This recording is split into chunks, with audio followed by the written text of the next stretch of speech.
کہ کچھ لوگ کہتے ہیں کہ فضائل اعمال جو کتاب ہے اس میں شرک لکھا ہے اور من گھڑت کہانیاں لکھی ہیں، ایسا کہنے والوں کو اللہ ہدایت دے۔ اور سب سے بڑی بات تو یہ ہے کہ اگر آپ پڑھے لکھے ہیں تو وہ کتاب اٹھا لیں، اور جنہوں نے آپ کو کہا ہے کہ شرک ہے ان کو بتائیں کہاں کہاں شرک ہے۔ ایک دوسری بات یہ ہے کہ اس میں جتنے قصے، جتنے فضائل، جتنی کہانیاں لکھی ہوئی ہیں، یہ دیکھو کہ لکھنے والے میں اپنی طرف سے لکھے یا آگے کسی کتاب کا بھی حوالہ ہے۔ اور اگر اس میں کتاب کا حوالہ ہے کہ جی یہ ترغیب میں ہے، یہ منذری میں ہے، یہ فن طبرانی میں ہے، یہ کنز العمال میں ہے، فلاں کے طرح، تو پھر اصل مجرم تو وہ ہیں، ان کو پکڑو۔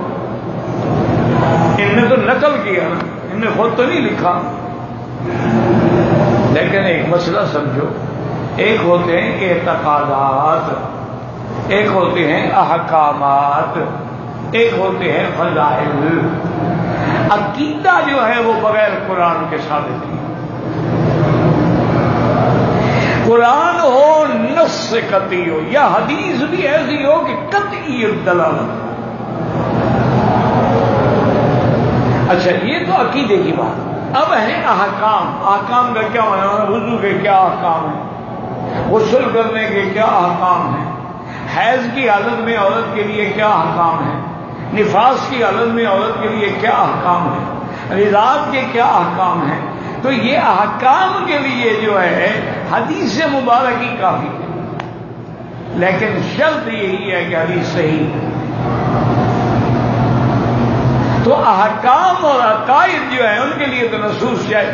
ایک ہے فضائل، مثلا کعبۃ اللہ کی فضیلت، مدینہ پاک کی فضیلت، کنکریاں باندھنے کی فضیلت، مینا جانے کی فضائل اعمال میں اگر ضعیف حدیث بھی ہو تو وہ بھی حجت ہوتی ہے۔ پہلے مسئلہ سمجھا کرو۔ تمام محدثین نے اپنی کتابوں میں جو ضعیف حدیثیں لکھی ہیں، نعوذ باللہ، یعنی ان کو اتنا عقل بھی نہیں تھا جتنا آج کے 14 سال کے لڑکے کو عقل ہے کہ مجتہد بنا پھرتا ہے۔ ایک کتاب پڑھ کے اپنے آپ کو اتنا بڑا عالم سمجھتا ہے۔ ان علماء محدثین یعنی امام ترمذی، امام نسائی، ابن ماجہ، ابو داؤد، اتنے بڑے بڑے لوگ گزرے ہیں، ان کو پتہ نہیں تھا کہ ضعیف حدیث کی کتابوں میں لکھ دی۔ یہ ان سے بھی بڑا عالم ہو گیا۔ اور پھر ضعیف کیوں ہے؟ ایک حدیث ضعیف ہے کیوں؟ باعتبار روایت ضعیف ہے یا باعتبار درایت ضعیف ہے؟ ایک حدیث ضعیف ہے لیکن کیا اس کا ضعف جو ہے وہ اتنا اشد ہے یا درمیانہ ہے یا اوسط ہے یا بالکل قلیل ضعف ہے؟ ایک حدیث ضعیف ہے لیکن اس کا متن جو ہے دوسری صحیح حدیث میں موجود ہے۔ جو آپ نے پڑھی ہے یہ تو ضعیف ہے، اس سند میں تو ایک راوی ایسا آ گیا، لیکن اس کا متن جو ہے دوسری صحیح حدیث میں موجود ہے۔ یا ایک حدیث ضعیف ہے لیکن اس کے طرق کثیرہ ہیں، یہ بھی سند ہے، یہ بھی سند ہے، یہ بھی سند ہے، یہ بھی سند ہے، بعضها یقوی بعضا، وہ ایک دوسرے کو طاقت دیتے ہیں، وہ حسن کے درجے پہ پہنچ جاتی ہیں۔ تو ایسا بیٹھ کے اللہ ہدایت دے کہ آج اس کتاب کو، میرے خیال میں تیری لکھی ہوئی کتاب کو تو کوئی 100 بندہ بھی نہیں پڑھے گا، لیکن ان کی کتابوں کو لاکھوں نہیں، میں بلا مبالغہ کہتا ہوں کہ کروڑوں آدمی جو ہے وہ پڑھ رہے ہیں۔ ان کے 13 زبانوں میں ترجمے ہو چکے ہیں اور پورے عالم میں کہیں بھی چلے جائیں وہ کتاب موجود۔ وجہ کیا ہے کہ جو چیز اللہ قبول فرماتے ہیں وہی آگے پھیلتی ہے۔ ایک بڑا عالم ہوتا ہے لیکن اس کی بات بھی کوئی نہیں سنتا۔ ایک آدمی ایسا ہے کہ اس کی تقریریں پوری دنیا سننا چاہتی ہے، وہ اللہ دلوں میں قبول ڈال دیتے ہیں۔